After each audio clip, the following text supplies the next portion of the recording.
Adi special Dangerous Martin Dangerous Style Records Junior Dini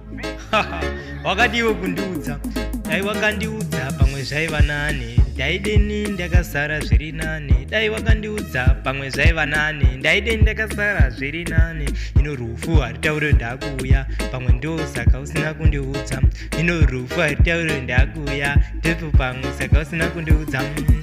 rest in peace kuna King Padi zvakandirwadza kutaura pachokwadi kuti ndisiyane newe iwe kana ndisingambodi nekuti iwe taida kuzofara tose ndikati rest in peace kuna King Padi zvakandirwadza kutaura pachokwadi kuti ndisiyane newe iwe ndisingambodi ende pamoyo pangu zvakandibaya King Padi zvakandirwadza pamoyo ndisingadeka kuti iwe newe tisiyane taida kuti tizoimba tose kuDanger Smart takarova smart tichifadza edu kamafanzi tiri pastage tichiroka dance tichiparirwa kukoko kudhanzi wayase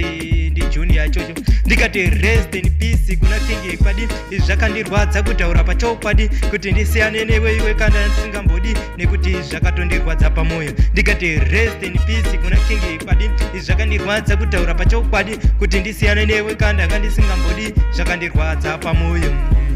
King Padi pamachona paya nandisaimbofunga kuti zvichauya nepaya ende ndaitika dhanzi rekwedu chafaya asi wewe wakadhurwa nasamatenga ndinoti kwauri ukokozorora murugare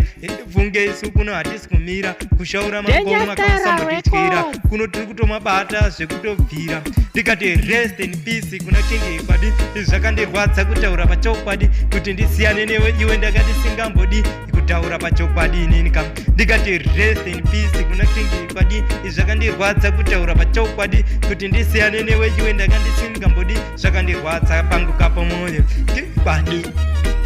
shuwa wakatoenda ere hama yangu handisaifunga kuti izvi ndo zvichaitika hangu asi ndakungotambira kutonga kamatenga yostese nzira nditeseka tichatotevera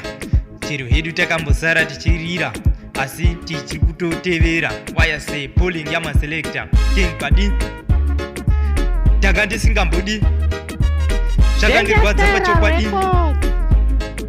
rest in peace kuna King Padi zvakandirwadza kutaura pachokwadi kuti ndisiyane newe iwe kana ndisingambodi zvakandirwadza pamoyo wangu inini King Padi wakandirwadza pamoyo iwewe kazvo wakatondiita yetova hondo yepachimoyo wayase pulling yamaselector Dangerous Style Records wagwate place kaburwa yavikeke ndozitunia mchora pano paDanger Style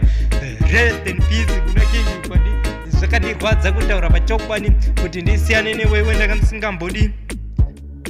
Danger Style Records ndanga ndisingambodi rest in peace uzoriri murugare sawira wa surugare bururu